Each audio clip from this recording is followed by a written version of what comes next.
Oh, don't you just love that psalm, by the way? It's so simple. Don't worry. This is the year of the underdog. The little guy is the winner this year, and all of those big and greedy, hungry, violent monsters out there, this is the year that everything falls apart for them. Don't even worry. They're going to be like grass. It's just going to die, and they're going to come at you with swords, but they're going to trip and fall and stab themselves. It's going to be great. Everything will be fine. This is one of those psalms that either is super comforting or super frustrating because you're like, stop being so naive. That's not how this works. Right? But I've been singing that song in my head all week. Just the meek will inherit the earth. And I'm like, don't be so naive. What is that song?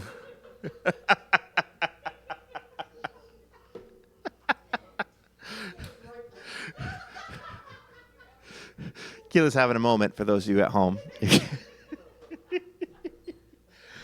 I wish, though, I could stand here and I could tell you that everything is just that simple. Everything is just that easy. That the meek will inherit the earth, the wicked will lose what they stole, that and all who thought they could own and control, and the wicked will lose what they stole. And that this is the year that finally reciprocity makes sense. Right? You do good, you get good. You do bad, you get bad. Finally.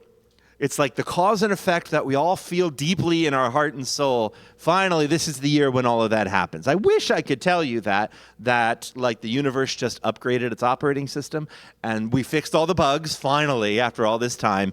And all you need to do is, go to sleep and restart. And then you'll wake up and it'll all be fine.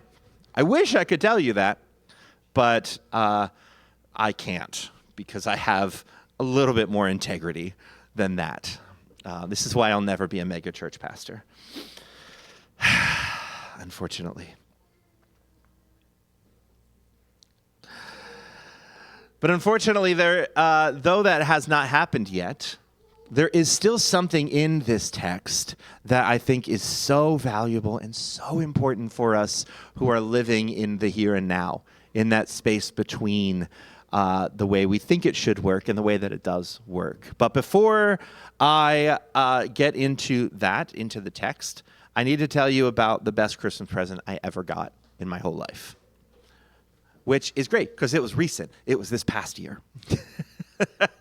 I had been dropping hints all year to Nicole that I have always wanted to fly a plane. Anytime we passed a small airport, or I saw an airplane flying low in the sky, I go, I wish I could do that. I wish I could do that. I'll bet you there are some Groupon deals out there about doing an introductory flight. And she caught the hint. I was super subtle. And she went and found me this introductory flight out of the airport in Northeast Philly. So my dad had done one of these years ago. And for him, he sat in the cockpit with an instructor, and the instructor basically did most of it for him in this small Cessna airplane. And then at some point, he was like, all right, you've got control now. And my dad was able to kind of steer the plane a little bit in midair. And he was like, it was surreal, it was amazing, it was incredible. So I was expecting that. So I get there, and I have to wait an extra 3 hours for this guy because he was dealing with someone else he was doing a favor for, and it didn't work out. Doesn't matter.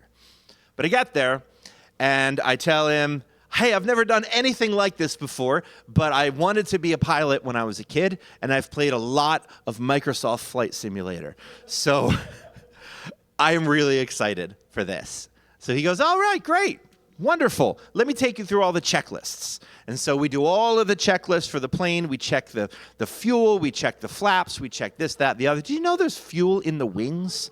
That's where the gas tank is the wings are empty and they're full of fuel.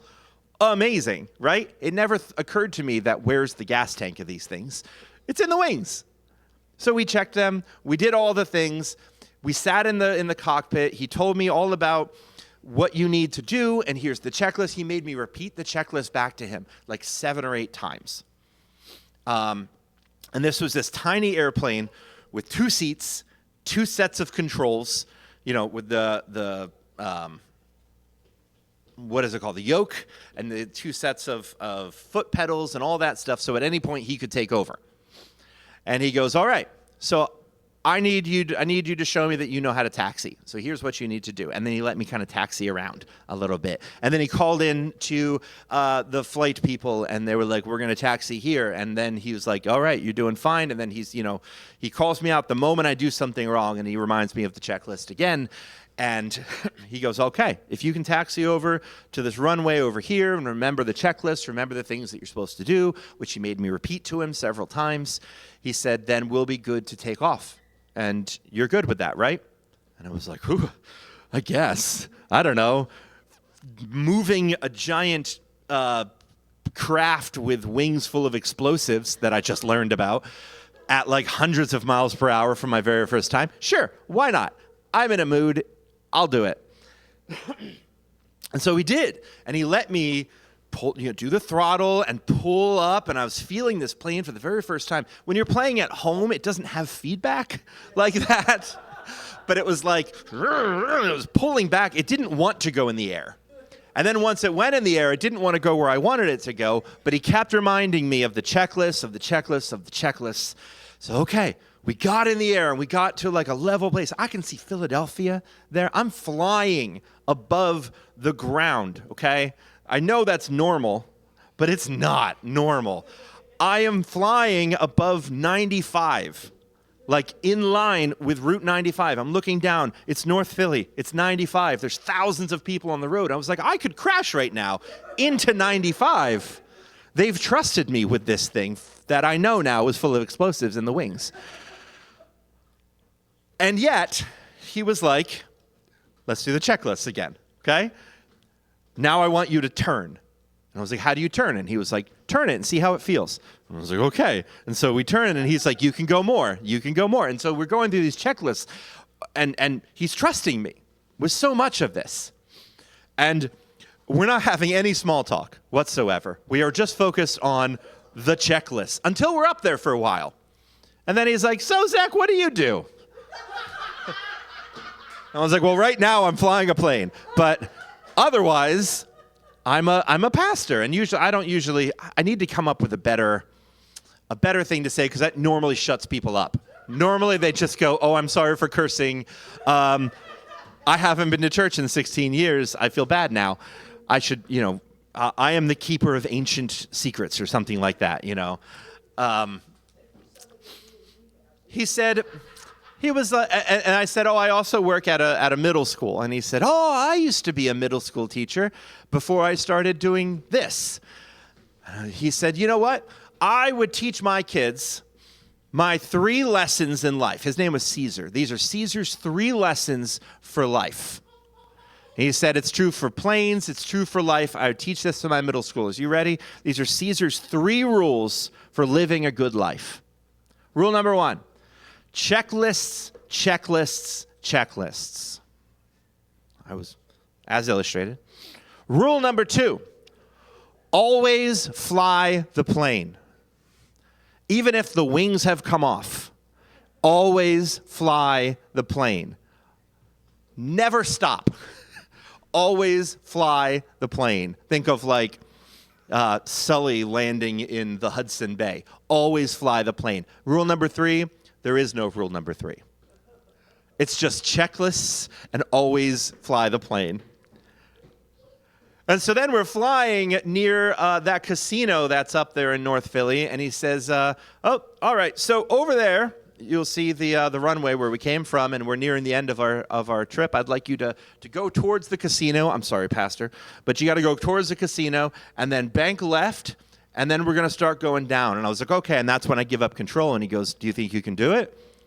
And I go, I don't know. Can I do it? Can I? I've never done it. And he was like, well, I mean, if you don't want to, you don't have to, but you can if you want. And I was like, well, I'm already doing this thing. Yes. I'm going to say yes to this, and I'm going to land an airplane, which I've heard is the hardest thing to do. And I did. And I landed an airplane. He did not do a single thing the entire flight. from the time that we left and taxied until we brought it back to the hangar, he did nothing. I did 100% of the flying and the taxiing, and it was so intense that I sat in my car for about an hour afterwards. I was like, I can't drive a car. I don't, especially not on 95. I know what's possible over that. And it blew my mind that this guy let me do that much, because that's not normal. Okay, if you go out now and you're like, I'm going to spend, the $99 to do this introductory flight, they do it over at Limerick. Don't expect that. That was just Caesar, because Caesar lives by these rules. Checklists, checklists, checklists, and always fly the plane. He was flying the plane the whole time, even though he never touched the controls, because he knew that he could. If I were to do something wrong and then we end up stalling out there and plummeting to the ground, he knew the checklist in his mind already about what would go wrong and how to fix it, and he knew that he could always fly the plane if I froze up. He had a plan, and he knew how he was going to execute it, and for that reason, he allowed just some guy to fly a bomb over Philadelphia, and he was fine with that.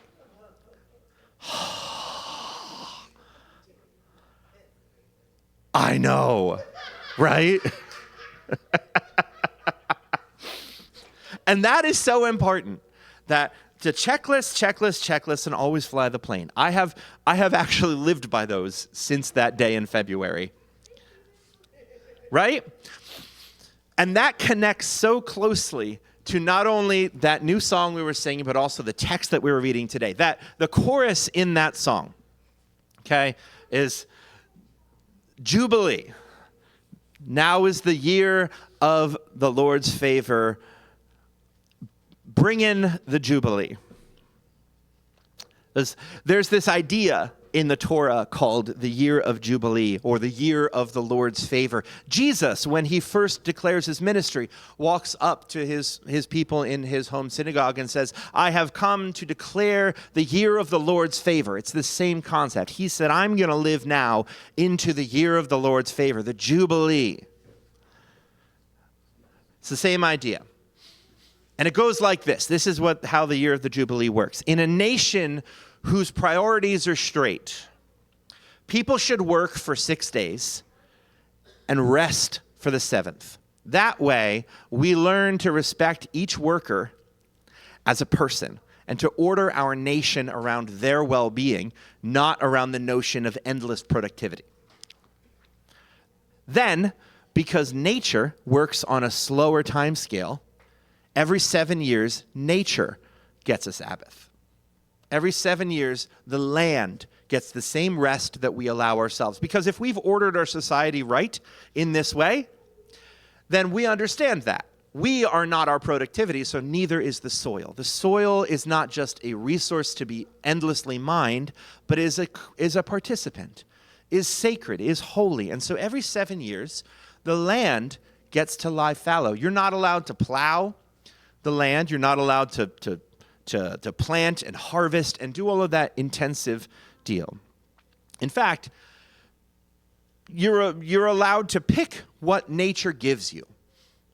So surely your fields will have some bits and pieces that fell last year, and you're allowed to eat off of that. But the land will give you enough if you trust it. The fruit trees and the fields. This will be a time where you learn to trust again. And the rich don't get to have monopoly over their fields during this time, because the poor are able to glean at just as much as the rich if you're ordering this properly. Oh, and by the way, because we're already in this mindset, all debts are forgiven every 7 years. Every citizen of the country, every 7 years, their debts are forgiven, so that we don't treat our poor neighbors like another resource to be mined, but as human beings worthy of dignity. Deuteronomy 15 warns people not to get greedy or resentful during this year, but instead to show generosity and forgiveness to all. And in that way, every 7 years, we will learn to be a family. Then, after 7 cycles of the 7th year, after that, on the 50th year, the priest will declare a year of jubilee. As if those 7-year cycles weren't enough, now we're going to up it.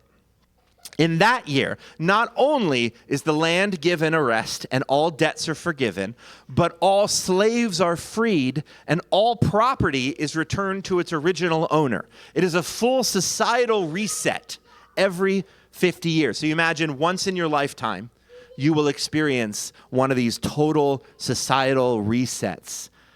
In that year, not only is the land given a rest and all debts are forgiven, but everything is reset. So no one is able to hoard resources to buy up neighborhoods or enslave the poor, because why would you even do that if you knew that in a couple years you were just going to lose all of your hoard anyway? Can you imagine a world in which we enacted this? I mean, the past couple of years, as the president has tried to do these student loan forgiveness deals, I have heard so much hand-wringing about how unfair that would be to those who paid off their student loans for a little bit of student loan forgiveness to be given. A lot of these people are Christians, too. That's another conversation, Candy. But how radical the idea is to forgive student loans. And over here, God is like, oh, hey, I would like you to forgive all debts every couple years, reverse all evictions, and free all nonviolent criminals. Okay? How about that? I love that. Thanks, God, for being like 100 times more radical than our most radical politicians. And this is the year of the Lord's favor that Jesus said he came to proclaim. Which is no wonder that Jesus lived into that, right? Jesus fed everyone who came to him. He healed everyone that came to him. He crossed all of the societal boundaries of people that were poor and untouchable and societally lower than everyone else. Jesus was activating a full societal reset, the way that we were supposed to do every half century. He's just living in accordance with the wisdom of God. Living in accordance of a way that the people have forgotten how to. Well, maybe it's not that the world has forgotten how to live that way. I think the world has just ignored that that's the way that God has called us to live. Because there's no historical or biblical evidence that the year of Jubilee ever actually happened. All it is, for all we know, is a really nice idea. A potential bill that dies on the House floor. Or something to aspire to in the future when we're a little bit more financially secure and we can afford to do that kind of thing. But right now is just not a good time. And I think even if they were to enact it once, there would be rich and powerful people who would try to figure out a way to make loopholes of how to get around doing this sort of thing. I had a lovely conversation with ChatGPT about this the other day, where I said, look, this is how I think through things. Where I said, hey, look, there's this law on the Torah about this is how you should rearrange your society. What if we did that now? What if we made that a law in the United States? How would the entire financial industry be affected? And I was imagining some rise of egalitarianism, and ChatGPT was like, oh, we would just move to subscription-based everything, where you would lease your house instead of owning your house, and you would have like a car subscription instead of owning your car, so you wouldn't have loans, you would just pay monthly, and they would own everything still. And I was like, oh, thanks, ChatGPT, for realizing that the rich will always find a loophole of how to keep the system exactly how it is designed to be for them. And that's why, to bring us back to my friend Caesar, you always fly the plane. We begin with checklist, checklist, checklist. We make plans. We enact policies. We come up with great ideas. We set meetings. But then we have to fly the plane. And when there's turbulence, we have to fly the plane. And when the engines cut out, we still have to fly the plane. And when much larger planes seem to be doing much better and going much faster, we still fly our plane.